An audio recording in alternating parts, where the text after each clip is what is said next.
Kung pipili ka ng tamang hobby ngayon, 6 na buwan mula ngayon, mararamdaman mong iba ka na.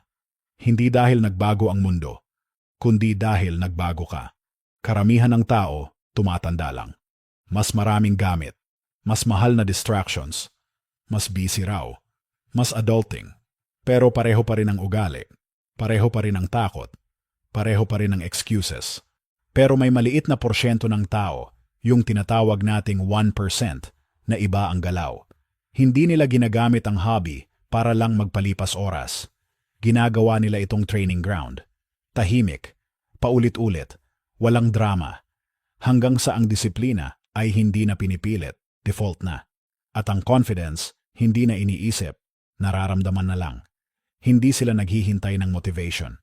Hindi sila umaasa sa mood. Hindi sila umaarte. Hindi busy. Hindi adulting. Disiplina. At may isang hobby sa listahang ito na iniiwasan ng karamihan. Hindi dahil mahirap, kundi dahil awkward sa simula. Pero ito rin ang pinakamabilis mag-upgrade ng confidence. Yung hindi ka ginagawang maingay, peke, o papansin na bersyon ng sarili mo.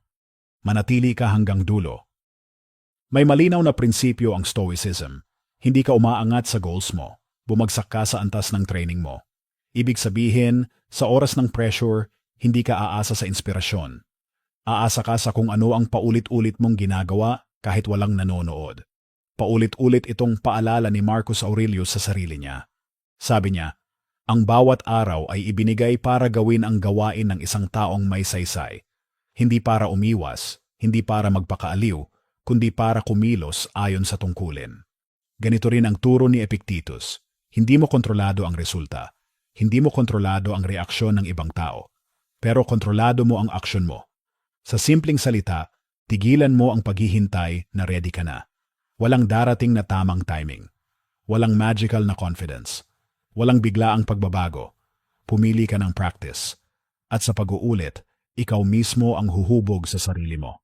Isang taong kalmado sa pressure, malinaw mag-isip, at hindi madaling matinag. Diyan nagsisimula ang tunay na pagbabago. Hobby number 1, boxing.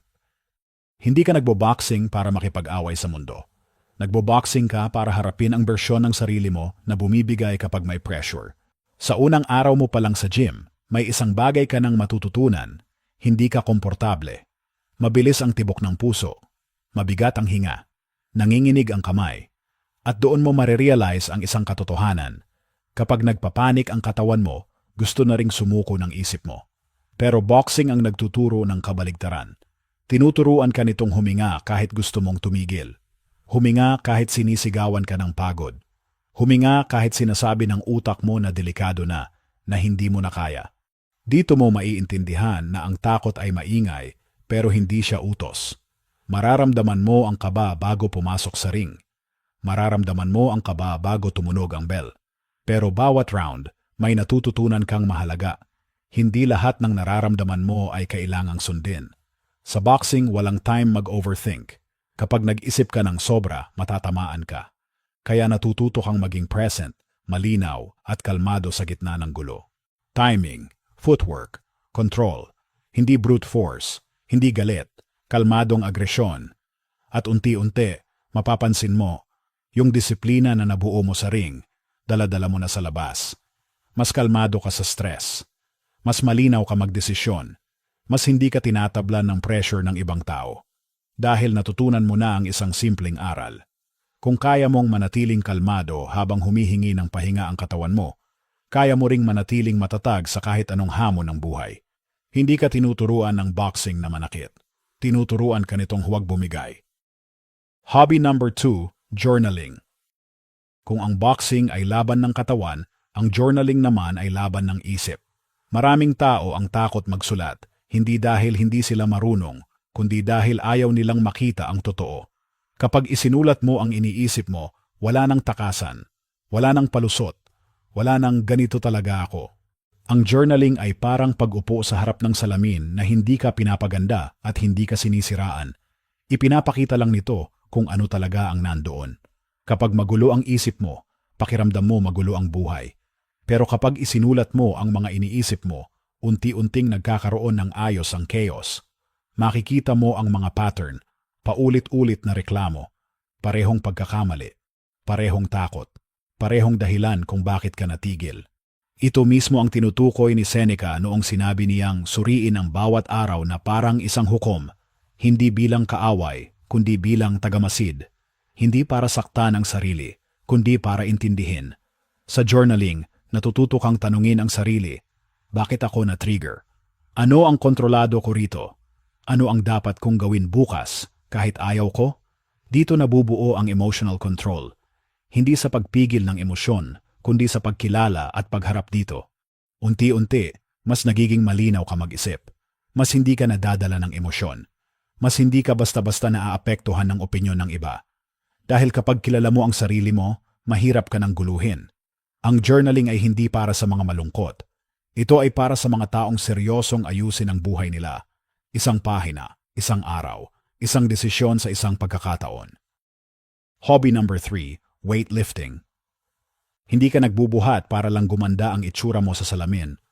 Nagbubuhat ka para magkaroon ng awtoridad sa sarili mo. Sa weightlifting, may isang bagay na malinaw agad. Hindi nakikipag-negotiate ang bakal. Hindi ito naaawa. Hindi ito naaapektuhan ng mood mo. Hindi nito iniintindi kung pagod ka, busy ka, o tinatamad ka. Kapag oras na para magbuhat, may dalawang pagpipilian ka lang. Gawin mo, o umamin kang hindi mo pa kaya. At doon nagsisimula ang tunay na training. Bawat rep ay isang maliit na kasunduan sa sarili mo.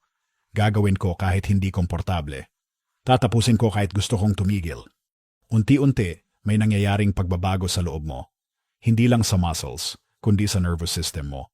Natututo itong huwag magpanik kapag may discomfort. Natututo itong manatiling kalmado kahit mabigat. At kapag natutunan mong gawin ang mahirap sa utos, napapansin mong sumusunod na rin ang ibang bahagi ng buhay mo. Mas hindi ka umaatras sa responsibilidad. Mas hindi ka natatakot sa pressure. Mas hindi ka umaasa sa motivation. Dahil alam mo na ang isang mahalagang katotohanan, ang lakas ay hindi regalo. Pinaghihirapan ito. Sa weightlifting, walang shortcut, walang instant results, may consistency lang. At ang consistency na yon, kapag nadala mo sa trabaho, relasyon, at desisyon, nagiging iba ka na tao, mas tahimik, mas matatag, mas may respeto sa sarili. Hindi dahil malakas ka sa gym, kundi dahil natutunan mong tumayo kapag mabigat ang dinadala mo. Hobby number 4, calisthenics. Ang calisthenics ay sining ng pagkontrol sa sarili mong katawan. Walang makina. Walang weights na pwedeng dayain. Ikaw ang katawan mo at ang gravity. Sa unang subok pa lang, may isang katotohanang lalabas agad. Hindi nagsisinungaling ang katawan. Kapag mahina ang core mo, babagsak ka. Kapag kulang ang kontrol mo, gagalaw ka ng sablay. Kapag minadali mo, titigil ka. Dito ka matututo ng humility. Hindi ka pwedeng magpanggap na malakas kung hindi ka pahanda. Ipinapakita ng katawan mo kung nasaan ka talaga, hindi kung saan mo gustong maniwala. Pull-ups, dips, push-ups, handstands, levers. Bawat galaw ay nangangailangan ng tiyaga at pasensya. Hindi ka basta aahon sa susunod na level. Kailangan mong i-earn ang bawat segundo ng control. At habang paulit-ulit mong ginagawa ang mga galaw na ito, may nangyayaring pagbabago sa isip mo. Natututo kang maghintay. Natututo kang magsimula ulit kapag bumagsak ka. Natututo kang huwag i-accept agad ang limits. Dahil sa calisthenics, makikita mo na ang limitasyon ay kadalasan hindi kakulangan ng lakas, kundi kakulangan ng tiwala sa sarili. Kapag nagawa mo ang unang pull-up na dati ay imposible, may pumutok na paniniwala sa ulo mo. Kung kaya ko pala ito, ano pa ang kaya ko? At ang mindset na yon nadadala mo sa lahat. Sa trabaho, sa relasyon, sa mga desisyong matagal mo nang iniiwasan. Ang calisthenics ay hindi tungkol sa forma. Ito ay tungkol sa disiplina, kontrol, at katotohanan. At kapag natutunan mong kontrolin ang sarili mong katawan, mas madali nang kontrolin ang direksyon ng buhay mo. Hobby number 5, chess. Ang chess ay tahimik na laban, pero huwag kang magkamali. Dito nahuhubog ang disiplina ng isip. Walang sigawan, walang galaw na padalos-dalos. Isang maling desisyon lang at mararamdaman mo agad ang epekto. Sa chess, mabilis mong matututunan na ang impulse ay may presyo. Kapag gumalaw ka dahil lang sa emosyon, kapag nagmadali ka dahil naiirita ka, kapag nag-react ka ng hindi nag-iisip, pinaparusahan ka ng laro. Kaya unti-unti, natututo kang mag-pause. Bago ka gumalaw, iniisip mo, ano ang kapalit nito? Ano ang mawawala sa akin? Ano ang mas mahalaga sa long term? Ito ang isa sa pinakamahalagang aral ng chess.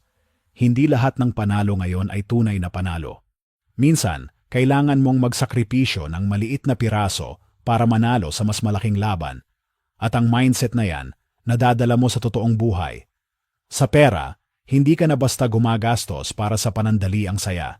Sa relasyon, hindi ka na basta sumasabog sa emosyon. Sa desisyon, mas iniisip mo ang epekto bukas, hindi lang ngayon. Sa chess, hindi ka rin pwedeng sisihin ng iba. Kapag natalo ka, malinaw kung bakit. Ikaw ang gumawa ng galaw. At doon ka masasanay sa responsibilidad. Hindi ka na naghahanap ng dahilan. Naghahanap ka ng mas magandang galaw sa susunod. Unti-unti mapapansin mo, mas kalmado ka na kapag may pressure. Mas hindi ka agad nagre-react. Mas marunong ka nang maghintay. Dahil kapag sanay kang mag-isip ng 3 hakbang bago kumilos, mahirap ka nang itulak sa maling direksyon. Ang chess ay hindi lang laro. Ito ay pagsasanay sa pag-iisip bago kumilos, isang kasanayang kayang baguhin ang buong takbo ng buhay mo. Kung may napupulot ka sa video na to, kahit isang linya lang na tumama, mag-subscribe ka sa Tagalog Stoic Wisdom. Hindi kami nandito para i-hype ka. Hindi kami nagbibigay ng panandaliang motivation na mawawala rin bukas. Ang binibigay namin dito ay disiplina. Mga paalala na bumabalik sa'yo kapag tahimik na ang paligid. Kapag wala nang nanonood. Kapag ikaw na lang at ang mga desisyon mo. Kung gusto mong bumuo ng ugali na kalmado sa pressure, malinaw mag-isip at hindi alipin ng emosyon at distractions, nasa tamang lugar ka. Mag-subscribe ka, hindi para sa amin, kundi para sa sarili mong katahimikan at paglago. Ngayon, balik tayo, dahil ang susunod na hobby ang pinaka-iniiwasan ng karamihan, pero ito rin ang pinakamabilis magbago ng presensya at kumpiyansa mo. Hobby number 6, communication. Maraming tao ang iniisip na ang communication ay tungkol sa pagsasalita. Pero sa totoo lang, ito ay tungkol sa presensya. Hindi mas malakas ang mas may impluensya. Hindi mas agresibo ang mas nirerespeto. Ang nirerespeto ay yung klaro, kalmado, at direkta. Kapag sineryoso mo ang pag-aaral ng communication, mapapansin mo agad kung gaano kadalas kang nag-a-apologize ng hindi kailangan. Kung gaano ka madalas magpaliwanag kahit hindi naman hinihingi. Kung gaano ka madalas umatras sa sarili mong sinabi. Dito nagsisimula ang training. Natututo kang humawak ng eye contact, hindi bilang pananakot, kundi bilang katahimikan na may kumpiyansa. Natututo kang mag-structure ng thoughts mo. Bago ka magsalita, malinaw na kung ano ang punto mo. Walang paligoy-ligoy, walang sobrang emosyon. At higit sa lahat, natututo kang magtakda ng boundaries nang hindi humihingi ng paumanhin. Sa simula, awkward. Pakiramdam mo masyado kang direct. Pakiramdam mo baka masamain ka ng iba. Pero diyan gumagana ang hobby na ito. Dahil inilalabas nito ang insecurity na matagal mo nang tinatago. Habang tumatagal, may napapansin kang pagbabago. Mas pinakikinggan ka ng mga tao. Mas malinaw ang mga usapan. Mas bihira ang drama. Hindi dahil nagbago ang mundo, kundi dahil nagbago ang paraan mo ng pakikipag-usap. Ang communication ay hindi skill para mangibabaw. Ito ay skill para tumayo ng maayos. At kapag marunong kang magsalita ng malinaw at kalmado, hindi mo na kailangang patunayan ang sarili mo.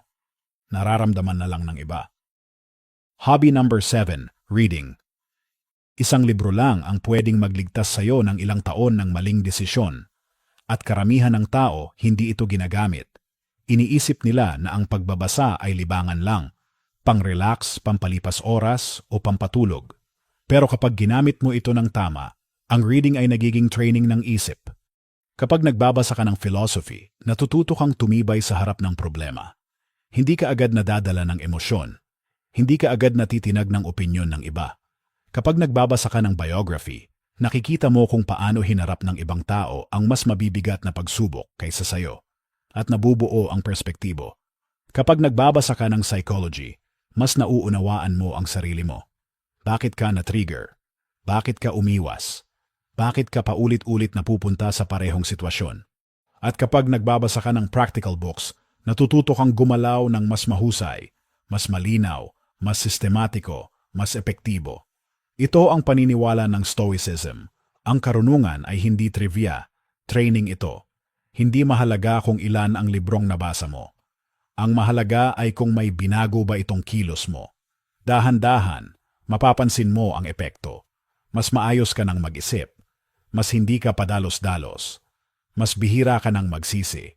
Dahil kapag may ideya ka ng hinuhugutan, hindi ka basta-basta naaanod ng uso o emosyon. Ang reading ay parang pakikipag-usap sa mga taong mas nauna na sayo. Mga taong nagkamali na, natuto na, at nag-iwan ng mapa. At kung seryoso kang ayusin ang direksyon ng buhay mo, masyadong mahalaga ang librong hindi mo pa binabasa. Hobby number 8, running. Hindi ka tumatakbo para tumakas. Tumatakbo ka para harapin ang sarili mo, lalo na yung parte na gustong tumigil kapag hindi na komportable. Sa simula, madali lang. Fresh ang katawan, mataas ang energy. Pero darating ang punto na mabigat na ang binti, maikli na ang hinga, at may boses sa ulo mo na nagsasabing, tama na, pwede ka namang huminto. At dito nagsisimula ang tunay na training. Sa running, walang nanunood, walang pumapalakpak, walang instant reward. Ikaw lang ang kalsada at ang desisyong ituloy o sumuko. Unti-unti, natututo kang manatili. Hindi dahil masaya, kundi dahil pinangako mo sa sarili mo. At ang simpleng ugaling yon, ang pagtupad sa pangako kahit walang makakaalam, ang naghihiwalay sa karamihan at sa iilan. Habang tumatakbo ka, may isang mahalagang bagay kang natututunan. Ang discomfort ay temporary, pero ang pag-quit may dalang kwento. Kapag huminto ka agad, may dahilan. Kapag nagpatuloy ka, may karakter. Hindi nito sinasabing huwag kang magpahinga. Ang itinuturo ng running ay ito, kaya mo pa pala ng kaunti, kahit sinasabi ng isip mo na hindi na. At kapag natutunan mo yan sa katawan mo, dinadala mo yan sa buhay mo. Sa trabaho, hindi ka agad umaatras.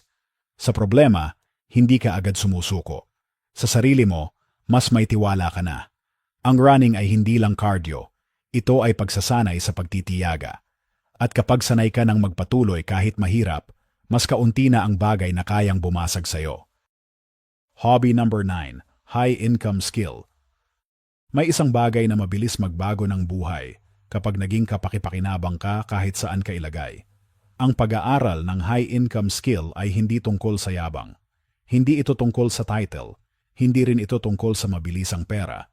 Ito ay tungkol sa leverage, copywriting, video editing, web design, sales, coding, media buying, mga kasanayang hindi umaasa sa swerte, koneksyon o permiso ng iba.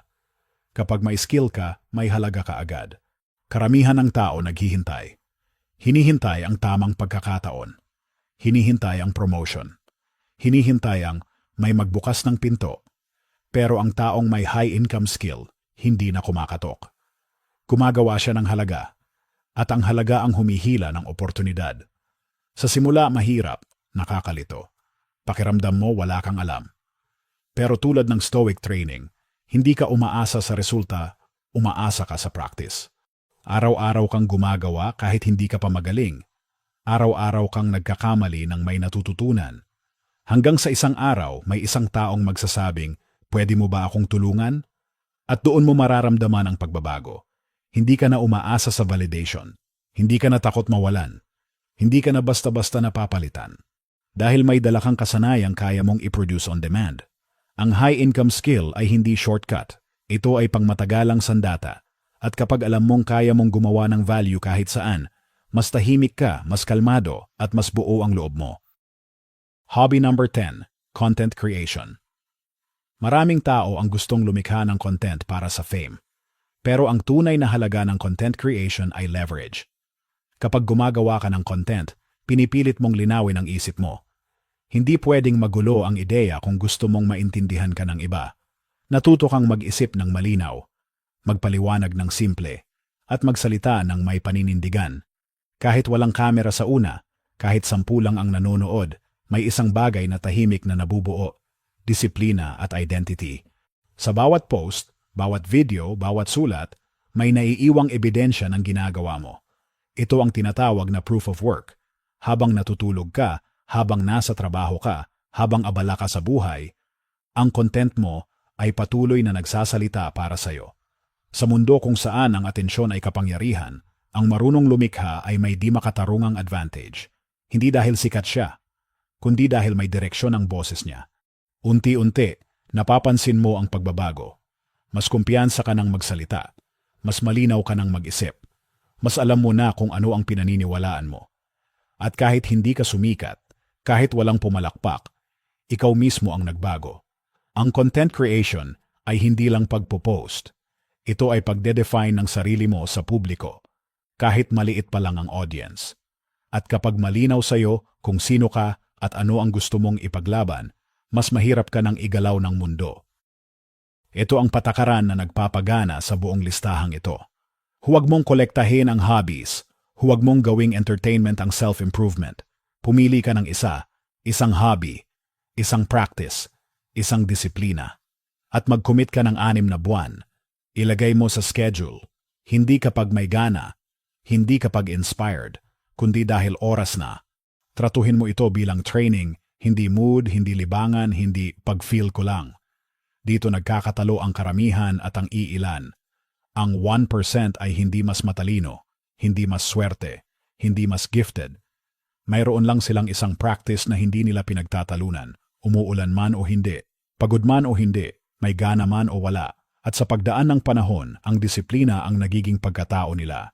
Hindi mo kailangang baguhin ang buong buhay mo ngayon. Kailangan mo lang magsimula ng maliit, pero totoo. Isang session, isang pahina, isang takbo, isang oras ng practice.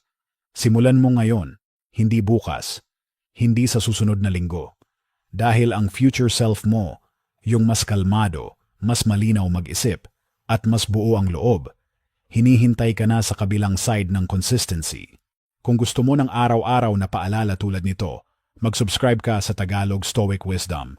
Hindi para i-motivate ka, kundi para tulungan kang bumuo ng ugaling pinoprotektahan ang kapayapaan mo at pinapanday ang karakter mo. At ngayon, tanong ko sa'yo, anong hobby ang pipiliin mo? May hobby ba kaming hindi nabanggit na dapat nasa listahan? I-comment mo sa baba at sabihin kung bakit. Tahimik lang, pero seryoso.